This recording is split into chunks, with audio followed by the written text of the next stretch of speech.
Hi friends, welcome to Kavyanayana YouTube channel. ನಾನು ಸುಷ್ಮಾ. ಬನ್ನಿ ಇವತ್ತು ಹೂಕೋಸು ಬಟಾಣಿ ಗ್ರೇವಿ ಯಾವ ಥರ ಮಾಡೋದು ಅಂತ ಕ್ವಿಕ್ಕಾಗಿ ಈಸಿಯಾಗಿ ನಿಮಗೆ ತೋರಿಸ್ಕೊಡ್ತೀನಿ.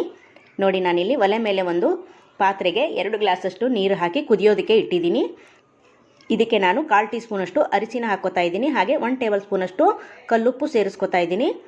ಚೆನ್ನಾಗಿ ನೀರು ಕುದಿಬೇಕು. ಕುದಿಯೋವಾಗ ನಾವು ಹೂಕೋಸನ್ನ ಹಾಕ್ಕೋಬೇಕು. ನೋಡಿ, ನಾನು ನೀಟಾಗಿ ಮೊದಲೇ ನೀರಿನಲ್ಲಿ ತೊಳೆದು ಇಟ್ಕೊಂಡಿದ್ದೀನಿ. ಈಗ ಕುದಿಯೋದಕ್ಕೆ ಹಾಕ್ತಾಯಿದ್ದೀನಿ. ನಾವು ಒಂದು 5 ನಿಮಿಷ ಕುದಿಸ್ಕೋಬೇಕು. ಜಾಸ್ತಿ ಕುದಿಸ್ಕೋಬಾರ್ದು, ಯಾಕಂದರೆ ಇದರಲ್ಲಿ ಹುಳ ಎಲ್ಲ ಇರುತ್ತೆ. ಅದಕ್ಕೋಸ್ಕರ ನಾವು ಬಿಸಿನೀರಿಗೆ ಹಾಕ್ಕೋಬೇಕು. ಮತ್ತು ಅರಿಶಿನ ಪುಡಿ ಹಾಕೋದ್ರಿಂದ ತುಂಬ ಒಳ್ಳೆಯದು. ನೋಡಿ, ಈ ಥರ ನಾವು ಒಂದು 5 ನಿಮಿಷ ಬೇಯಿಸ್ಕೊಂಡ್ರೆ ಸಾಕು. ಜಾಸ್ತಿ ಏನು ಬೇಯಿಸ್ಕೊಳ್ಳೋದು ಬೇಡ. ನೋಡಿ, ತುಂಬ ರುಚಿಯಾಗಿರುತ್ತೆ. ಯಾವಾಗಲೂ ಗೋಬಿ ತಿಂದಿರ್ತೀರ, ಒಂದು ಸತಿ ಗ್ರೇವಿ ಮಾಡ್ಕೊಂಡು ನೋಡಿ, ತುಂಬ ಟೇಸ್ಟಿಯಾಗಿರುತ್ತೆ. ಮಕ್ಕಳು ಕೂಡ ತುಂಬ ಇಷ್ಟಪಟ್ಟು ತಿಂತಾರೆ. ಚಪಾತಿ, ರೊಟ್ಟಿ, ದೋಸೆ ಎಲ್ಲದಕ್ಕೂ ಸೂಪರಾಗಿ ಕಾಂಬಿನೇಷನ್ ಆಗುತ್ತೆ ಇದು. ನೋಡಿ, ಒಂದು 5 ನಿಮಿಷ ಕುದ್ದಿದೆ ಇದು. ಇದನ್ನು ನಾನು ಸೋಸ್ಕೊಂಡ್ಬಿಡ್ತೀನಿ. ನೀರು ಸಪ್ರೇಟು, ಹೂಕೋಸು ಸಪ್ರೇಟ್ನ ನೋಡಿ ಈ ಥರ ನಾನು ಸೋಸ್ಕೊಂಡು ಸಪ್ರೇಟಾಗಿ ಮಾಡ್ಕೊತೀನಿ. ನೋಡಿ, ಇದು ನೀರೆಲ್ಲ ಸೋಸ್ಕೋಬೇಕು. ಈಗ ಒಲೆ ಮೇಲೆ ಪಾತ್ರೆ ಇಟ್ಕೊಳ್ಳೋಣ, ಒಗ್ಗರಣೆ ಮಾಡ್ಕೊಳ್ಳೋಣ ಬನ್ನಿ. ನೋಡಿ, ಒಂದು 4 ಟೇಬಲ್ ಸ್ಪೂನಷ್ಟು ಎಣ್ಣೆ ಹಾಕ್ಕೊಂಡು ಇದಕ್ಕೆ 2 ಏಲಕ್ಕಿ, 1 ಟೇಬಲ್ ಸ್ಪೂನಷ್ಟು ಸೊಂಪು ಹಾಕ್ಕೋತಾ ಇದ್ದೀನಿ. ಹಾಗೆ 2 ಪಲಾವ್ ಎಲೆ ಕೂಡ ಸೇರಿಸ್ಕೊತಾ ಇದ್ದೀನಿ. ಹಾಗೆ ಹಸಿರು ಮೆಣಸಿನ್ಕಾಯಿನ ಒಂದು 4 ಚಿಕ್ಕದಾಗಿರೋಣದನ್ನು ಸೇರಿಸ್ಕೊತಾ ಇದ್ದೀನಿ. ಹಾಗೆ 2 ಈರುಳ್ಳಿನ ಉದ್ದಕ್ಕೆ ಸ್ಲೈಸಾಗಿ ಕಟ್ ಮಾಡಿಕೊಂಡು ಸೇರಿಸ್ಕೊತಾ ಇದ್ದೀನಿ. ಹಾಗೆ 2 ಮೀಡಿಯಮ್ ಸೈಜು ಟೊಮೊಟೊ ಕೂಡ ಕಟ್ ಮಾಡಿ ಸೇರಿಸ್ಕೊತಾ ಇದ್ದೀನಿ. ನೀವು ಖಾರಕ್ಕೆ ನೋಡಿಕೊಂಡು ಹಸಿರು ಮೆಣಸಿನ್ಕಾಯಿನ ಸೇರಿಸ್ಕೊಳ್ಳಿ. ನಾನಿಲ್ಲಿ ಶುಂಠಿ ಬೆಳ್ಳುಳ್ಳಿನ ಜಜ್ಜಿ ಹಾಕೋತಾ ಇದ್ದೀನಿ. ಆದಷ್ಟು ಶುಂಠಿ ಬೆಳ್ಳುಳ್ಳಿನ ಮನೆಯಲ್ಲೇ ಮಾಡ್ಕೊಳ್ಳಿ, ಆಚೆ ಕಡೆಯಿಂದ ತರಕ್ಕೆ ಹೋಗಬೇಡಿ. ನೋಡಿ, ಫ್ರೆಶ್ ಆಗಿ ನಾವು ಆವಾಗಲೇ ಪೇಸ್ಟ್ ಮಾಡಿ ಹಾಕೋಬೋದು, ಇಲ್ಲ ಜಜ್ಜಿ ಕೂಡ ಹಾಕೋಬೋದು. ನೋಡಿ, ಇದನ್ನು ಚೆನ್ನಾಗಿ ಫ್ರೈ ಮಾಡ್ಕೋತಾ ಇದ್ದೀನಿ. ನೋಡಿ, ಈರುಳ್ಳಿ ಮತ್ತು ಟೊಮೊಟೊ ಚೆನ್ನಾಗಿ ಫ್ರೈ ಆಗಬೇಕಿದು, ಅಲ್ಲಿವರೆಗೂ ಚೆನ್ನಾಗಿ ಫ್ರೈ ಮಾಡ್ಕೋಬೇಕು. ನೋಡಿ, ಇವಾಗ ಇದಕ್ಕೆ ಸ್ವಲ್ಪ ಅರಿಶಿನ ಪುಡಿ ಕುದಿಯೋದಕ್ಕೆ ಹಾಕ್ಕೊಂಡಿದ್ದೆ. ಇವಾಗ 1 ಟೇಬಲ್ ಸ್ಪೂನಷ್ಟು ಉಪ್ಪು ಹಾಕೋತಾ ಇದ್ದೀನಿ. ಹಾಗೆ ಅರಿಶಿನ ಪುಡಿ 1/4 ಟೀ ಸ್ಪೂನಷ್ಟು ಹಾಕ್ಕೊಂಡು ಮತ್ತೆ ಒಂದು ಸತಿ ಚೆನ್ನಾಗಿ ಫ್ರೈ ಮಾಡ್ಕೋಬೇಕು. ನೋಡಿ,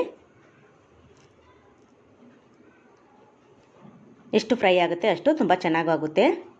ಹಾಗೆ ನಮ್ಮ ಚಾನಲ್ನ ಇನ್ನೂ ಯಾರೂ ಸಬ್ಸ್ಕ್ರೈಬ್ ಮಾಡ್ಕೊಂಡಿಲ್ಲ, ಪ್ಲೀಸ್ ಹೋಗಿ ಸಬ್ಸ್ಕ್ರೈಬ್ ಮಾಡ್ಕೊಳ್ಳಿ. ಬೆಲ್ ಐಕನ್ನ ಪ್ರೆಸ್ ಮಾಡಿ ಆಲ್ ಅನ್ನೋ ನೋಟಿಫಿಕೇಷನ್ನ ಸೆಲೆಕ್ಟ್ ಮಾಡಿಕೊಂಡ್ರೆ ನಾವು ಹಾಕೋ ವೀಡಿಯೋ ಎಲ್ಲ ಮೊದಲು ನಿಮಗೆ ಬರುತ್ತದೆ ಫ್ರೆಂಡ್. ಆಗ ಎಲ್ಲರಿಗಿಂತ ಮುಂಚೆ ನೀವೇ ನೋಡ್ಬೋದು. ನೋಡಿ, ನಾನಿಲ್ಲಿ 1 ಟೇಬಲ್ ಸ್ಪೂನಷ್ಟು ಗರಂ ಮಸಾಲ, 1 ಟೇಬಲ್ ಸ್ಪೂನಷ್ಟು ಧನಿಯಾ ಪುಡಿ ಹಾಕೋತಾ ಇದ್ದೀನಿ. ಖಾರಕ್ಕೆ 1 ಟೇಬಲ್ ಸ್ಪೂನಷ್ಟು ಖಾರದ ಪುಡಿನ ಸೇರಿಸ್ಕೊತಾ ಇದ್ದೀನಿ. ನೀವು ಹಸಿರು ಮೆಣಸಿನ್ಕಾಯಿ ಮತ್ತು ಖಾರನ ನೋಡ್ಕೊಂಡು ಸೇರಿಸ್ಕೊಳ್ಳಿ. ಎರಡೂ ಹಾಕೋತಾ ಇದ್ದೀವಿ ನಾವು. ಮಸಾಲೆ ಎಲ್ಲ ಹಾಕಿ ಚೆನ್ನಾಗಿ ಫ್ರೈ ಮಾಡ್ಕೋತಾ ಇದ್ದೀನಿ. ನೋಡಿ, ಎಣ್ಣೆಯಲ್ಲಿ ಇದು ಕೂಡ ಫ್ರೈ ಆಗಬೇಕು. ನೋಡಿ, ಸೈಡೆಲ್ಲ ಎಣ್ಣೆ ಎಲ್ಲ ಬಿಡಬೇಕು, ಅಲ್ಲಿವರೆಗೂ ಫ್ರೈ ಮಾಡ್ಕೋಬೇಕು. ಇವಾಗ ಇದಕ್ಕೇ ನಾನು 1 ಗ್ಲಾಸಷ್ಟು ನೀರು ಹಾಕೋತಾ ಇದ್ದೀನಿ. ನೋಡಿ, ಚೆನ್ನಾಗಿ ಇದು ಕೂಡ ಕುದಿಬೇಕು. ನೋಡಿ, ಸೂಪರಾಗಿರುತ್ತೆ. ನೀವು ಒಂದು ಸತಿ ಟ್ರೈ ಮಾಡಿ. ಹಾಗೆ ನಮ್ಮ ಚಾನಲ್ನ ಸಪೋರ್ಟ್ ಮಾಡಿ ಫ್ರೆಂಡ್ಸ್. ನೋಡಿ, 1 ಗ್ಲಾಸಷ್ಟು ನೀರು ಹಾಕಿ ನಾನು ಕುದಿಯೋದಕ್ಕೆ ಬಿಡ್ತೀನಿ. ಚೆನ್ನಾಗಿ ಕುದಿಬೇಕಿದು. ಅಲ್ಲಿವರೆಗೂ ನಾನು ರಾತ್ರಿ ಇಡೀ ನೆನೆಸಿಟ್ಟಿರೋದನ್ನು ಬಟಾಣಿನ ನಾನು ಕುಕ್ಕರ್ಗೆ ಹಾಕಿ 3 ವಿಸಿಲ್ನ ತೆಗೆದಿದ್ದೀನಿ. ನೋಡಿ, ಇಷ್ಟು ಚೆನ್ನಾಗಿ ಬೆಂದಿದೆ. ಇವಾಗ ಇದನ್ನು ಕೂಡ ಸೇರಿಸ್ಕೊತಾ ಇದ್ದೀನಿ. ಇದಕ್ಕೇ ಇದ್ರ ಜೊತೆಗೆ ನಾನು ಹೂಕೋಸು ಕೂಡ ಸೇರಿಸ್ಕೊತಾ ಇದ್ದೀನಿ. ಇದು ಚೆನ್ನಾಗಿ ಮಿಕ್ಸ್ ಮಾಡಿಕೊಂಡು ಚೆನ್ನಾಗಿ ಒಂದು 5 ನಿಮಿಷ ಕುದಿಸ್ಕೊಳ್ಳೋಣ ಇದನ್ನು. ನೋಡಿ, ಉಪ್ಪು ಖಾರ ಎಲ್ಲ ಮಸಾಲೆ ಎಲ್ಲ ಹಿಡಿಬೇಕು, ಗ್ರೇವಿ ಥರ ರೆಡಿ ಆಗಬೇಕು. ಅಲ್ಲಿವರೆಗೂ ನಾವು ಮುಚ್ಚಳ ಮುಚ್ಚಿ ಒಂದು 5 ನಿಮಿಷ ಬೇಯಿಸ್ಕೊಳ್ಳೋಣ ಫ್ರೆಂಡ್. ತುಂಬ ಕ್ವಿಕ್ಕಾಗಿ ಈಸಿಯಾಗಿ ಮಾಡ್ಕೋಬೋದು. ನೀವು ರುಬ್ಬಿ ಕೂಡ ಮಾಡ್ಕೋಬೋದು. ನಿಮ್ಗೆ ಯಾವ ಥರ ಬೇಕೋ ಆ ಥರ ಇಷ್ಟಪಟ್ಟು ಮಾಡ್ಕೋಬೋದು. ನೋಡಿ, ಒಂದು 5 ನಿಮಿಷ ನಾನು ಬೇಯಿಸ್ಕೊತಾ ಇದ್ದೀನಿ ಮುಚ್ಚಳ ಮುಚ್ಚಿ. ಇವಾಗ ಓಪನ್ ಮಾಡಿ ತೋರಿಸ್ತೀನಿ. ನೋಡಿ, ವಾವ್, ಸೂಪರ್, ಎಷ್ಟು ಚೆನ್ನಾಗಿ ಕುದ್ದಿದೆ ನೋಡಿ ಫ್ರೆಂಡ್. ಕುದೀತಾ ಇದೆ. ನೋಡಿ, ಇವಾಗ ಕೊತ್ತಂಬರಿ ಸೊಪ್ಪನ್ನು ಸೇರಿಸ್ಕೊಳ್ಳೋಣ. ನೋಡಿ, ಇವಾಗ ಇದಾಗಿದೆ. ಒಂದು ಸತಿ ಮಿಕ್ಸ್ ಮಾಡಿಕೊಂಡು ನೋಡಿ. ಹಾಗೆ ನಮ್ಮ ಚಾನಲ್ನ ಸಪೋರ್ಟ್ ಮಾಡಿ ಫ್ರೆಂಡ್ಸ್. ನಿಮ್ಮ ಫ್ಯಾಮಿಲಿ ಫ್ರೆಂಡ್ಸ್ಗೆಲ್ಲ ಶೇರ್ ಮಾಡಿ, ಕಮೆಂಟ್ ಮಾಡಿ ಫ್ರೆಂಡ್. ಹಾಗೆ ನಮ್ಮ ವಿಡಿಯೋ ನೋಡಿದ್ದಕ್ಕಾಗಿ ನಿಮ್ಮೆಲ್ಲರಿಗೂ ಧನ್ಯವಾದಗಳು. ನೋಡಿ, ರೆಡಿಯಾಗಿದೆ ಈಗ.